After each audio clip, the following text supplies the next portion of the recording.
Today on Trucks, we'll show you outdoorsmen how to build a perfect home away from home out of an F-150.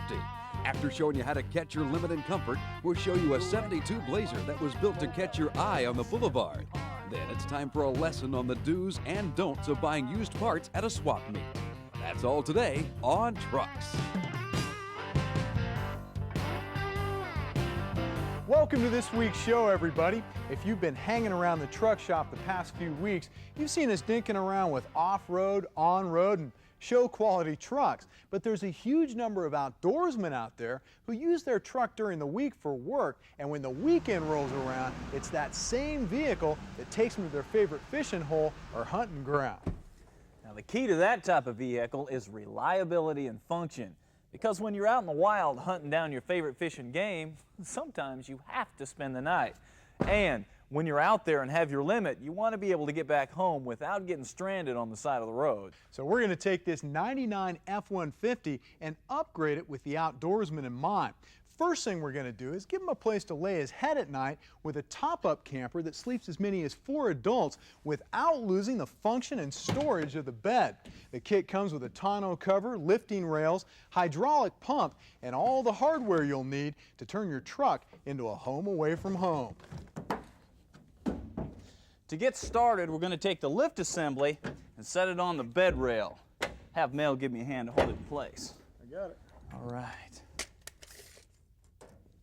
Measure 1.25 inches from the front bed rail to the center of the bolt. This centers the lift in the middle of the bed. And once you have your lines marked, connect your lift assembly to your bed rails using these clamps. Now's a good time to check and make sure everything's working right, not binding on you. Then we're going to bolt on what they call the torque tube. Now what this does is connects the 2 lift mechanisms together so they won't flex on you. Now we have to run the wires for our hydraulic pump. You can do this a couple different ways. You can either go up over the bed rail in between the bed and the cab itself, or if you have a bed plug like we do, you can drill through that and run the wires through to the engine compartment from there.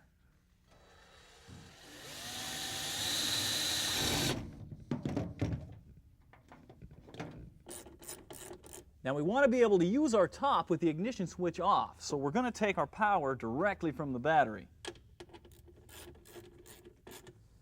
The kit comes with a fuse block that I've mounted to the firewall using this existing screw. This pole will go to the on-off switch in the cab. This pole will go to the battery, and the fuse slides right in here. The switch can be mounted wherever it's most convenient for you. Once you have the switch where you want it, hook up the hydraulic pump wires, a ground, and the power wire that's coming from the fuse block under the hood.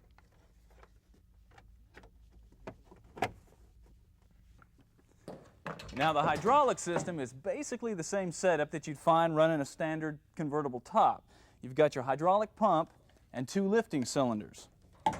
Now the pump mounts to the floor of the bed and tucks into this little spot here in front of the wheel well to keep it out of the cargo area. Once you have it bolted down, go ahead and make your electrical connection. Now that all the connections are made, we need to raise the lift rails so we can attach the cylinder brackets. Make sure the red locks are engaged so the rails don't come crashing down on you. Yeah, that'll definitely ruin your day. Yeah, it will. The brackets are split, so mount the inner piece first, then you can slide the cylinder onto the stud and secure it with the outer bracket.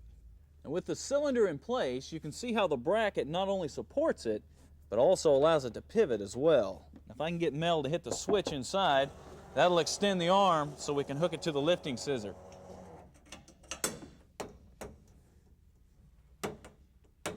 The kit also comes with these plastic panels that cover the pump and the cylinders to protect them and to finish everything off. Now that the lifting system is in place, we can top it off with the tonneau cover. Now this one sits a little bit higher than most of the covers we've done in the past, but since we want to be able to use our truck for work during the week, the extra 4 inches gives us more cargo space when the cover's down.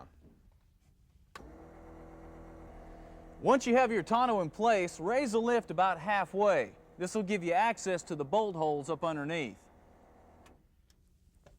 Now we can start turning this thing into a home away from home. The first thing we need to do is stick on these Velcro strips on the front and rear of the bed. Now it's a good idea to hit this area with some wax and grease remover to make it stick better. While Stace gets the Velcro laid down, I'll go ahead and slide in the rods that support the back of the cover. Then I can install the front and rear vinyl panels that'll give us access to our top-up camper. The bunk platforms come next. Just slide them into place with a support leg underneath. Then hook up the support cable. As you can see, these things are strong enough to support even the stoutest outdoorsman. Tell you what, we're almost finished with this, Stace. All we got to do now is put on the canvas. All right. This is pretty straightforward. From inside the bed, pop the black plastic blade into the J-channel. Pull the panel over the bunk platform and fasten it. Once the sides are on, rotate the support hoop and hook up the support rods. One of the neat features with this kit are these truck stabilizer bars. They slide between your frame and the ground to keep your suspension from moving on you. And believe us, you'll be glad you have them when you start climbing in and out of your camper. But right now, we need to climb into a break. Don't go away. We'll be right back. Oh, this is great. That's awesome.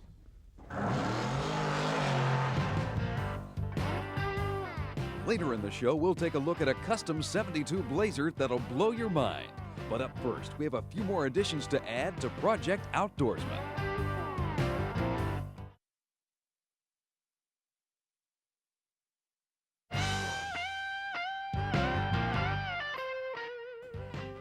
Welcome back to Trucks. If you're just joining us for Project Outdoorsman, we're taking this '99 F-150 and turning it into the ultimate catch for those of you that like to spend a lot of time in the great outdoors. Now, we've already put on a top-up camper so we can comfortably spend the night in the wild. So now we're going to upgrade the wheels and tires to help get us to those spots nobody else knows about. But first, we're going to replace the rear stock window with an electric sliding window to give us easy access and some fresh air by pushing a button on the dash. This kit from C.R. Lawrence is called the Power Slider. It comes with a wiring harness and switch, this special adhesive sealant, the cable drive and the electric motor, and a brand new window assembly. Now, before you start shaking your head, you can relax because you don't have to mess with the headliner to remove the stock window. We are going to have to unbolt the seat belt on our Ford, but after that, everything should pop right out. As you can see on our new Ford, the rear window is actually bolted in. So just pop these nuts off, and it'll pop right out.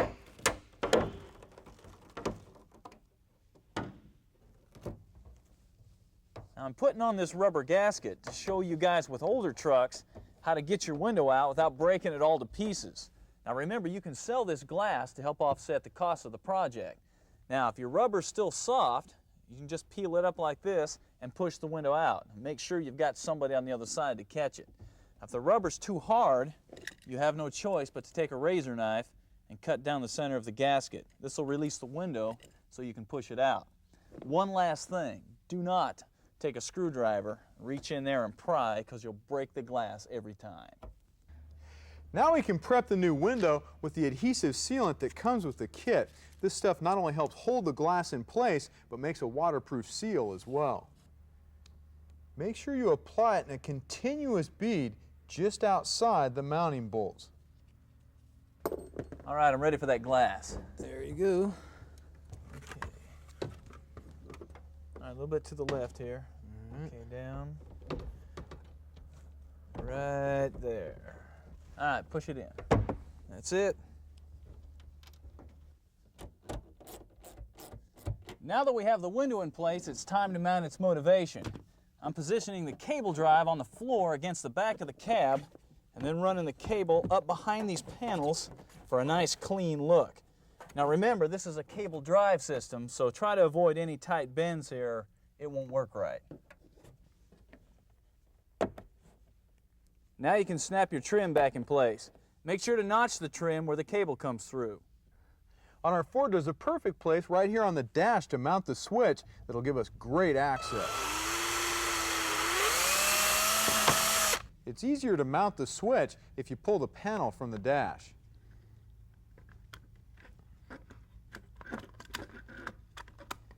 Now just tuck your wires under the kick panel and run them to the rear before you hook it up to the motor.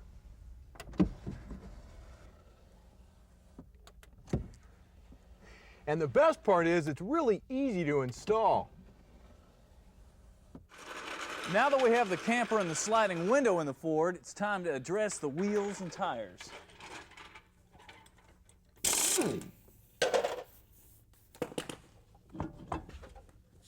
And we've decided to go with these Mickey Thompson all-season Baja radials because this truck's going to be a daily driver too. And these offer great traction off-road and they're quiet on the highway. And the Mickey Thompson Challenger wheels are obvious. They're just plain cool.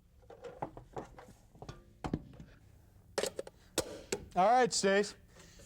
Chapter 1 of Project Outdoorsman took about 2 days to complete, and in the weeks to come, we'll continue to prep it for the hunt. Don't go away. We got more trucks for you right after this.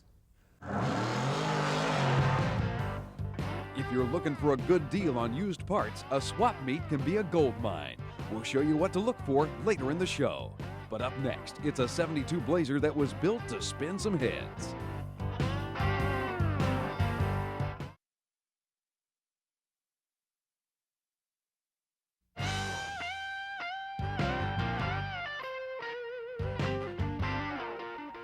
Welcome back to the show, everybody.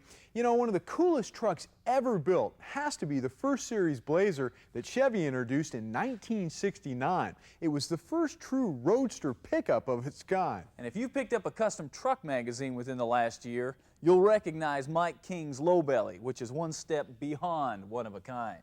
He started with the 70 Blazer, added a 67 grill with all kinds of subtle custom touches like shaved trim and emblems, and topped it all off with a smooth bumper. The top of the windshield's been filled with metal. It's also been chopped 2 inches and laid back at a 45-degree angle. On the cowl, both the vents and the wipers have been shaved. The most striking thing about the interior is the dash out of an old 60s Chevy that's been fitted with modern gauges, column, and steering wheel. Now, after you get done gawking at all that, you're immediately drawn to the custom-made console that waterfalls down between the bucket seats. Finally, in true roadster fashion, this Chariot has no windows or top. Now, the tonneau cover was built using a framework of tubing that begins at the interior and runs back to the tailgate. Then it was all filled in with sheet metal. The smooth look continues down the tailgate and into the roll pan. Now inside is the gas tank and the battery, and about enough room for a toothbrush and maybe a pair of socks. Under the hood is a healthy 400 small block with an Edelbrock intake, Hawley carb, as well as headers and Flowmaster exhaust. As you can see, the inner fenders are smooth and everything's coated in the same color red that makes this entire package pop. This Blazer sits on an Art Morrison Pro chassis with a 9-inch Ford rear end. It also has an air ride suspension that drops the body down on 17-inch American Racing wheels wrapped in BFG rubber. Mike King paid $400 for this 70 Blazer and put 9 months of labor into it. Now his ride is up for Custom Truck of the Year. I'd say that's a pretty decent return on the investment. Speaking of returns, we hope you do after we pay some bills. Let's hit it, man. All right. You better hold on. I'm holding. Still to come on trucks, Stacey has this week's quick tip for you. That's after we show you the do's and don'ts of buying used parts at a swap meet.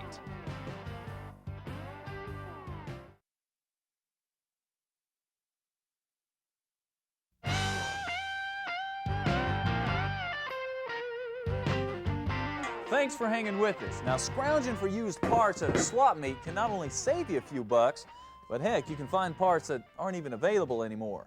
Now, granted, you have to buy some parts new for safety reasons, but man, if you're on a budget, there's nothing like wheeling and dealing. You have to be smart about it, though, or you could end up with a raw deal and a wagon full of parts that are useless for your project. So we're going to give you a few tips that'll help you hunt down that awesome deal.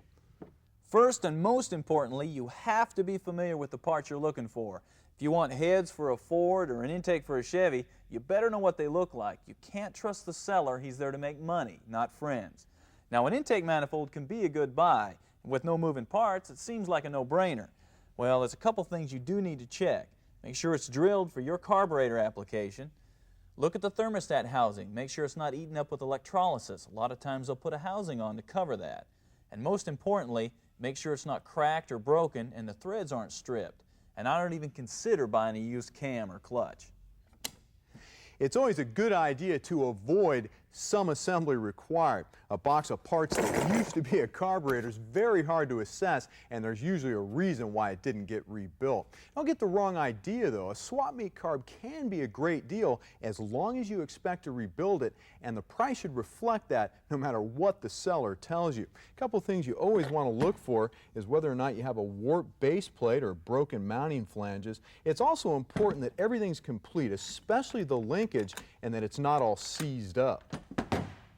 Now, when you hit the swap meet circuit, you need to be able to understand what they say. So Mel and I are going to give you some pointers on how to understand what they really mean. Now, when they say it just needs to be put back together, what they might really mean is, I just took it apart, found out it's wasted, and I'm trying to unload it on you. Yeah, or the one that says, this is the exact piece to fit your truck, which probably means I don't have any idea what this fits. Exactly. Now, these are just a couple of the things you might hear, and believe us, there's a lot of very trustworthy sellers at swap meets along with some great deals. You just have to know what you're after and watch your back.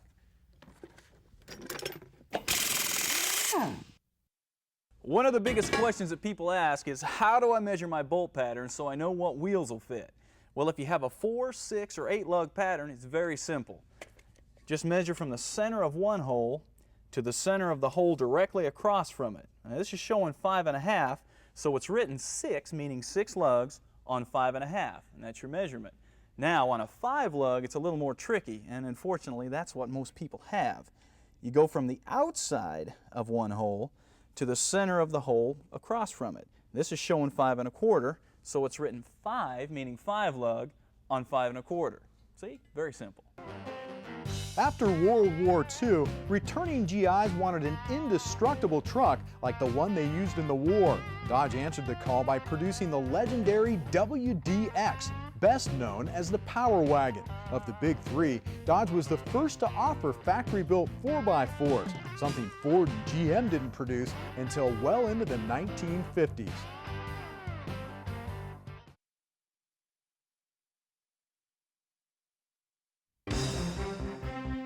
And now truck gear, parts, tools, and equipment for pickups and sport utilities. Now this one's for all you off-roaders who use your vehicle as a daily driver. Interco, the makers of the famed Super Swamper, have designed a tire that's great on-road and off. It's called the Super Swamper Radial. Now the SSR is a serious option for people who aren't ready to modify their trucks but want the off-road performance of a Super Swamper. It has a slightly lighter tread pattern, siping for wet pavement traction, and greater sidewall protection. Interco has OEM sizes for light trucks and SUVs, starting at about $100 a tire. Now, nothing will mess up a set of polished aluminum wheels like brake dust. Not to mention that most of today's custom wheels have large gaps in them, so you're always seeing a brake caliper or a spindle or parts better left unseen. Well, the answer to both problems is the wheel plate by Air Ride Technologies. Now, it's available in polished stainless or black and will fit any 5-lug pattern. Clean your wheels with these plates for about $100 a set. In the past, dirty hands like this always meant a trip to the sink, but Castrol has made a clean break from that ritual with the only waterless and towelless hand cleaner called Super Clean. Just squeeze about a dime-size amount in the palm of your hand, then briskly rub them together until it flakes up and falls off. This stuff removes grease, oil, and dirt and is perfect for around the shop or remote job sites. Keep it clean with Super Clean for about $6 a bottle. That's going to do it for this week's Truck Gear. Here's a preview of next week's show. Next week on Trucks, we'll start a total frame-up restoration of a classic 55 Willys wagon. We'll show you how to prep the frame before dropping in a Mopar small block into Project Wicked Willys. After that, we'll take you for a ride in the latest creation from Ford's Special Vehicles team. How does a production truck with a blower and 360 horses sound? Let's just say Ford has struck lightning once again. And it's back to the shop to reprogram the computer on your late model pickup. That's all next week on Trucks. That's going to do it for this week's show. Don't forget to come back and truck with us again next week. You ready for this? Ready. Oh man, that thing sounds healthy. No, it's healthy. What do you think of that?